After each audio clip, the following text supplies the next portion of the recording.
I'd been talking to a coworker for about 5 minutes at a networking event, and I was growing wearier by the second.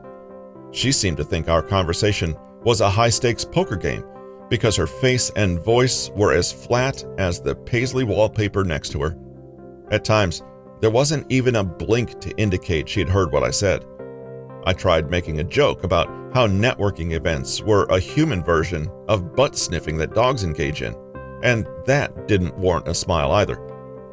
To exit the conversation, I told her that I needed to visit the restroom, and I'm not sure she heard that either. Reactions are extremely important in conversation. A conversation without reactions from the other party is like a movie without background music. At first, things seem fine, but you quickly notice that it feels empty. Something's missing.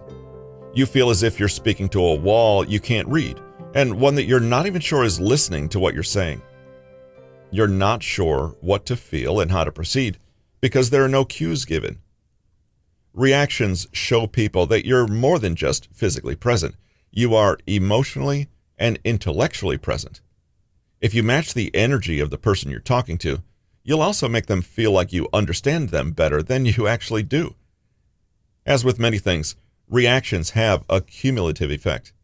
If, during a 5-minute conversation, the other person does not react to 1 or 2 statements you make, you might not notice. But suppose that person doesn't respond 10 times in a row to something you've said. Wouldn't you start to feel anxious, as if you said the wrong thing and they're punishing you with their complete lack of reaction? There are a few different levels to reactions that make it clear you are listening and present. It can be something as simple as raising your eyebrow and saying, "Oh?" or even just nodding. Small acknowledgments like these should not be underrated. You don't have to be an expert at reacting or make a big show of it. You just need to let the other person know you're engaged. Even so, there are a few ways you can tune your reactions so that people feel a sense of conversational flow with you. The first element is to make sure you react with the appropriate emotion. Imagine that you tell a story about breaking your arm, and the other person reacts with anger. Was that the reaction that you wanted or expected to receive? No. You probably shared that story because it was either funny or pitiful, or both. Depending on the tone of your story, you were either looking for a laugh or sympathy or a little of both. "Wow, that really sucks." Or, "Wow, it's hilarious, but it sucks too." Anger as a response to your story just wouldn't make sense. The easiest way to make sure you react appropriately to a story, statement, or question is to take a step back and ask yourself, what is the primary emotion being shared here? And then give that back to them. Keep in mind that the intensity of your emotion matters as well.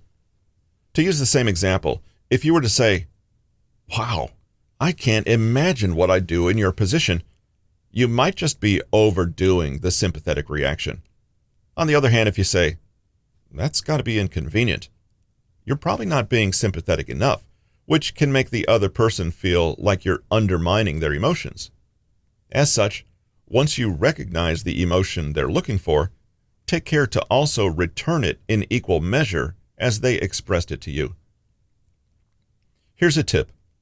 The vast majority of emotions people share and want reciprocal, congruent reactions to are joy, annoyance, anger, sadness, humor.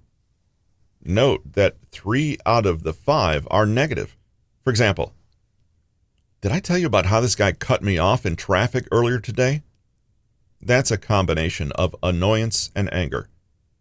This is something that becomes instinctual and nearly instantaneous after a little bit of practice. Just think, what emotion do they want?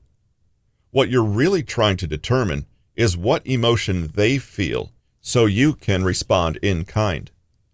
When your responses accurately fit what the other person is saying and feeling, it tells them you understand them, that you can walk a mile in their shoes.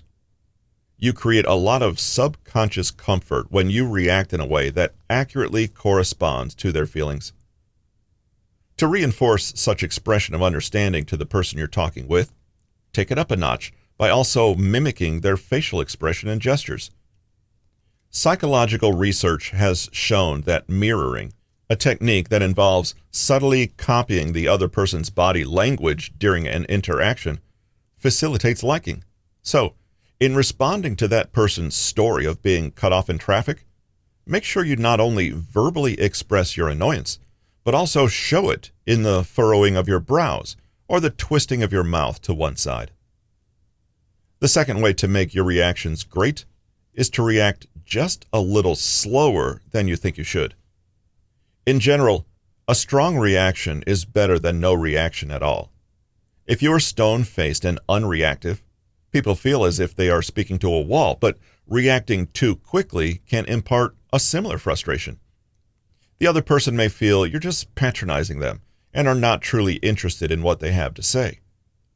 Imagine a scenario where you are excited to share something about your weekend.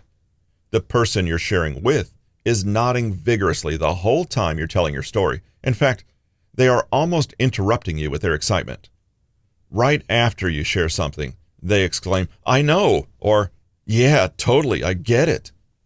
At some point, it becomes pretty clear that there is no way they could have processed what you said that quickly.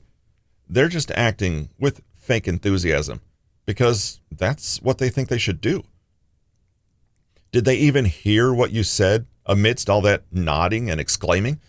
Because they reacted too quickly, you assume they only listened for a few trigger words and were answering out of reflex or habit, not in response to your actual words. If you react too quickly, no matter your reasons for doing so, it makes you look dismissive. It makes the person you're speaking with feel as if you're not truly hearing them.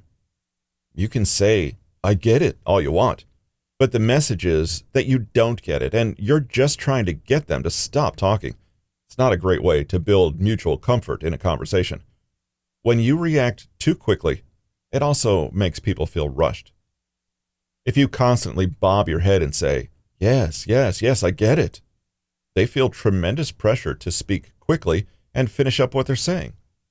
From their perspective, it's as if you're saying you're bored and already know the conclusion, so hurry it up already. In turn, most polite people don't want to bore you. They also don't want you to feel as if you're waiting too long for your turn to speak, so they'll rush, stumble over words, and likely, though perhaps unconsciously, feel annoyed. Whatever the case, you end up creating a serious disincentive for them to freely express themselves and feel comfortable doing it. Instead, they feel they're caught in a race and have to speak really quickly and be done with it because you're waiting for your turn to contribute. If you have a problem with reacting too quickly or overreacting, try the 2-second rule. Wait 2 seconds after the person is done speaking before you say anything. It makes it look as if you're processing and considering what they've just said. Moreover, people are likely to perceive you as smarter if you take a few moments to respond. You say you don't know what to do or think about during those 2 seconds? Well, how about what was just said and how it relates to you? And how it relates to the rest of the conversation in general? Throw on a thoughtful face, rest your hand on your chin, and people will never question your engagement again. In summary, you don't want to overreact, nor do you want to react too quickly.